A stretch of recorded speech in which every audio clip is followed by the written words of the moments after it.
Hello everyone, welcome to this session of Textbook Super Coaching. Myself Preeti, your paper one faculty. So जब भी हम UGC net की preparation करते हैं, obviously paper one is very dynamic in its nature and beginners को सबसे ज़्यादा problem आती है because प्रॉब्लम हमारे सब्जेक्ट के साथ इतना नहीं होता है because हम लोग उसके बारे में अवेयर हैं.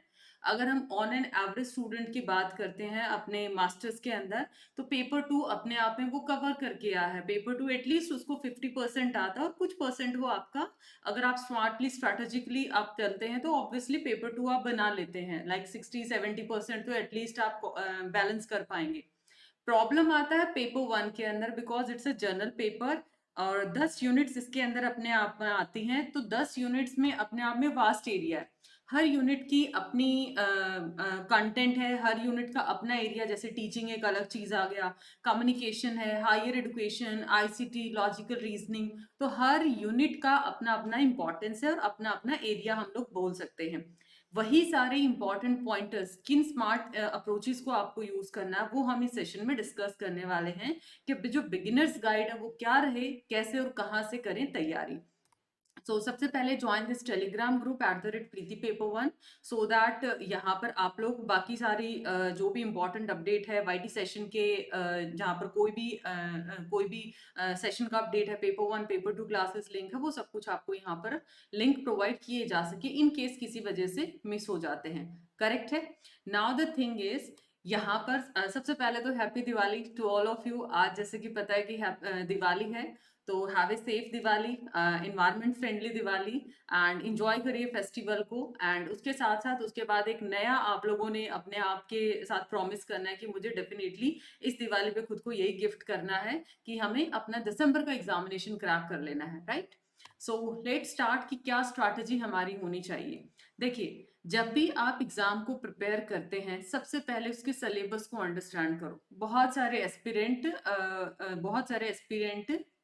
यहाँ पर क्या लैक करते हैं कि पेपर वन या पेपर टू कोई भी एग्जाम की प्रिपेयर करें, सिलेबस ही अंडरस्टैंड नहीं करते हैं. तो पेपर वन का सबसे पहले आपको सिलेबस अंडरस्टैंड करना है. इसके अंदर आपका है 10 यूनिट्स, 10 यूनिट्स हैं आपकी. 10 यूनिट्स में teaching aptitude, research aptitude, comprehension जिसको आप आरसी बोल देते हैं, data interpretation, ICT. Okay. Then हमारे पास आईसीटी के बाद लॉजिकल रीजनिंग. ये मैंने ना सीक्वेंस वाइज नहीं डाला है, ठीक है.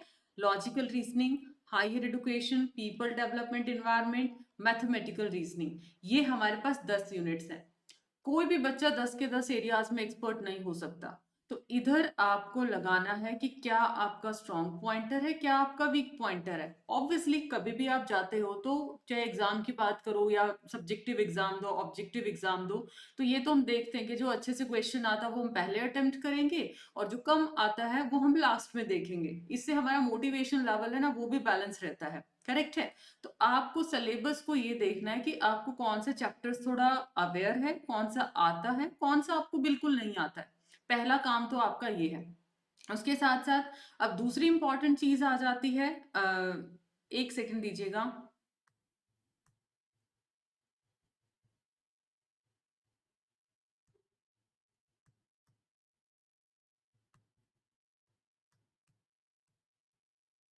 एक सेकंड दीजिएगा ना. ओके. मुझे लगा बीच में थोड़ा सा वॉइस इशू है, that's why I was checking the same.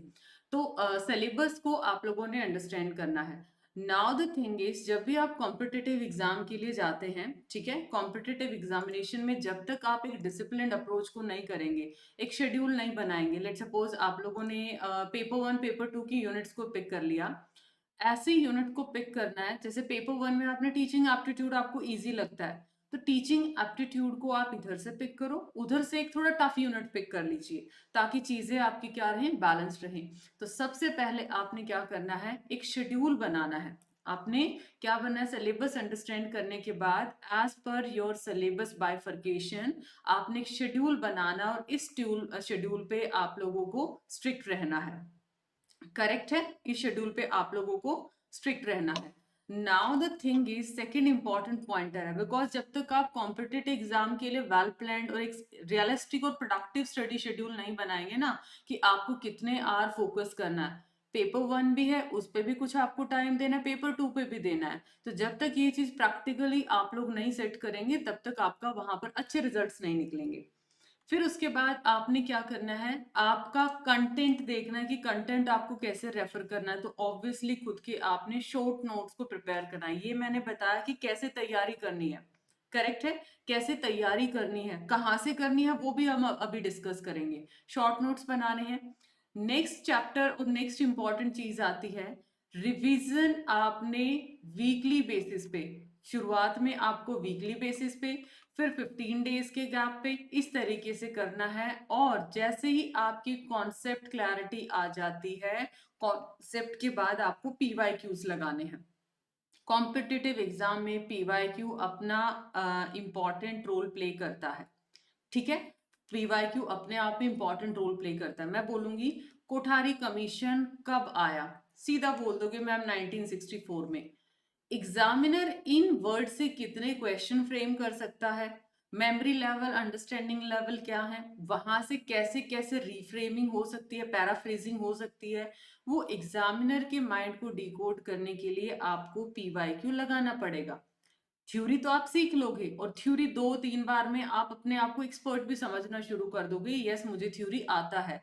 लेकिन एक्चुअली में कितना आता है वो क्वेश्चन में अप्लाई करना, और वही क्वेश्चन आपको एग्जाम में अटेम्प्ट करने हैं। तो जब तक क्वेश्चन ही नहीं बनेंगे तो उस थ्योरी का फायदा नहीं है। तो वो एप्लीकेशन कैसे तैयार होगी, जितने मैक्सिमम पीवाईक्यूज लगाएंगे उतना मैक्सिमम आपका यहाँ पर गलतियां निकलेंगी, और यहाँ पर चीजें क्या है आपकी साथ साथ मूव करेंगी, करेक्ट है।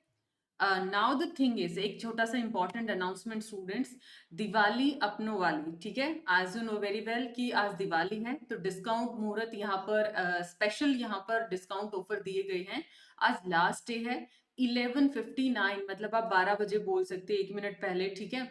और रात को ये 11:59 तक रहेगा, ये जो आपके प्राइसेस हैं। यूजीसी नेट और सेट का इंग्लिश में ये बैचेस रहने वाले हैं।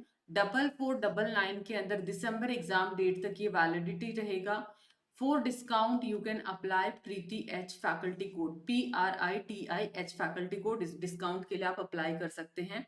इसमें बेनिफिट्स क्या क्या, आप ये रिजल्ट भी देख सकते हैं, अभी कितने अच्छे रिजल्ट आए हैं रीनेट एग्जामिनेशन में, आप देख सकते हैं।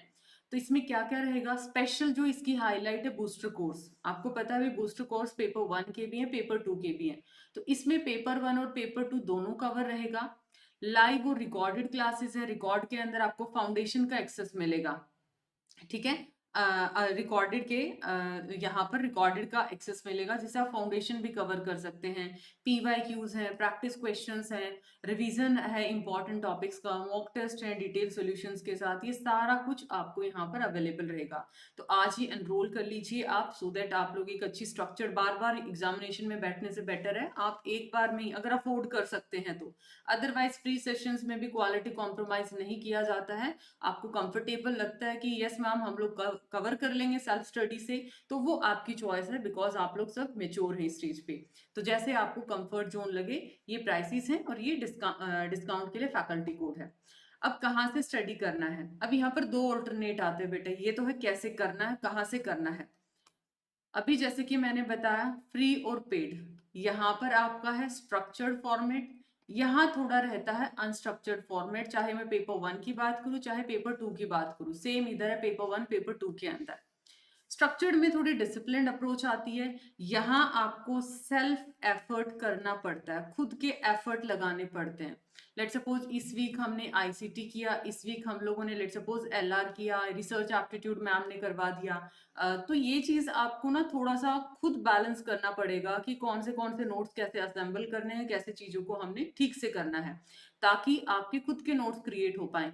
तो यहाँ थोड़ा आपको एक्स्ट्रा एफर्ट, तो ऑब्वियसली आपने बहुत सारे टेस्टिमोनियल्स भी देखेंगे, टेक्स्ट बुक ने काफी अच्छे रिजल्ट्स यहाँ पर निकल के आए हैं। तो ये चीज आप यहाँ पर देख सकते हैं। बाकी आपका सेल्फ डिसीजन है कि आपको फ्री के साथ जाना, आपको पेड के साथ जाना है। इंपॉर्टेंट चीज है कंटेंट कलेक्शन 10 जगह से करने की बजाय किसी एक जगह को आपने रेफर करना है, ताकि आप उसी को बार बार रिवाइज कर पाए। अगर आपने मॉक टेस्ट लगाने हैं तो ऑब्वियसली आपको एनटी की वेबसाइट पे भी मिल जाएंगे मॉक टेस्ट के लिए, यूजी एनटी की वेबसाइट पे आपको पीवाईक्यूज भी मिल जाएंगे, आपके पास भी पेपर्स होंगे, बट उनकी एक इन डेप्थ एक्सप्लेनेशन होना भी इंपॉर्टेंट है। सिर्फ आंसर रटना is not a big deal, मुझे नहीं लगता कि वो बहुत बड़ी बात है, आंसर तो आप आंसर की से मैच कर लोगे, बट इंपॉर्टेंट इज उसका प्रॉपर आपको पोस्टमार्टम करना हर क्वेश्चन का, ठीक है। तो ये सबसे इंपॉर्टेंट चीज आ जाती है कॉम्पिटिटिव एग्जाम में।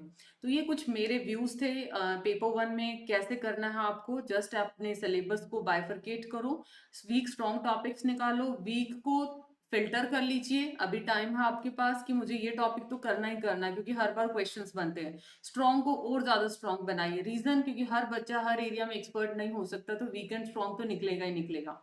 सेल्फ खुद के नोट्स बनाइएगा, मल्टीपल रिवीजन रखना है, मॉक टेस्ट पीवाईक्यू मैक्सिमम लगाना है, और फ्री और पेड क्लासेस जो भी आपको सूट करता है आप उनको रेफर कर सकते हैं as per your convenience. Okay, so see you in the next session. ये था एक छोटा सा इंपॉर्टेंट सेशन आप सभी के लिए जो काफी डिमांड थी बिगिनर्स की। सो आई होप इट्स इन्फॉर्मेटिव। आपका कोई वैल्यूएबल फीडबैक है तो कमेंट सेक्शन में जरूर शेयर करिएगा। And once again, happy Diwali and bye bye. Take care, like and share the same, and subscribe the channel. Thank you so much once again.